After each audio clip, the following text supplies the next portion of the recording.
દર્શક મિત્રો, આપ જોઈ રહ્યા છો ગુજરાતની એક એવી ચેનલ કે જે તમારા શહેરના પળે પળના સમાચારો તમારા સુધી પહોંચાડે છે. સ્વાગત છે આપનું A1 અભિક્રાઇમ ન્યૂઝમાં. હું છું એન્કર અર્પિતા પટેલ. રાધનપુરમાં અધૂરા પેવર બ્લોક રોડની ચકાસણીને લઈને ઉઠ્યા પ્રશ્નો, સ્પષ્ટતાની માંગ. રાધનપુર શહેરના 4 રસ્તાથી પટણી દરવાજા સુધી નિર્માણાધીન પેવર બ્લોક રોડને લઈને ચર્ચા જાગી છે.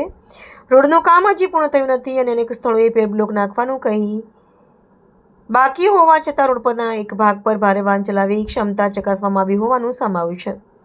આ ઘટનાને લઈને સ્થાનિક નાગરિકોમાં વિવિધ પ્રશ્નો ઉઠ્યા છે. લોકોના મતે જ્યારે સમગ્ર રોડનું કામ પૂર્ણ થયું નથી ત્યારે માત્ર એક જ ભાગની ચકાસણી કેમ કરવામાં આવી, તેમજ બાકીના ભાગમાં નાખવામાં આવનારા પેવર બ્લોકની ગુણવત્તા માટે પણ સમાન પ્રકારની તપાસ કરવામાં આવશે કે નહીં તે અંગે પણ ચર્ચા ચાલી રહી છે.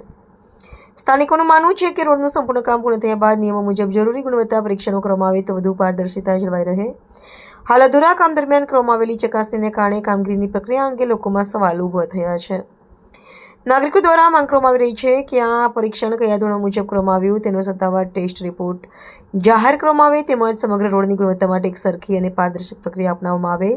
હવે સંબંધિત વિભાગ અને નગરપાલિકા દ્વારા સમગ્ર મામલે સ્પષ્ટતા કરવામાં આવે તેવી લોકોની અપેક્ષા છે. રિપોર્ટર ભરત ઠાકોર, કચ્છ.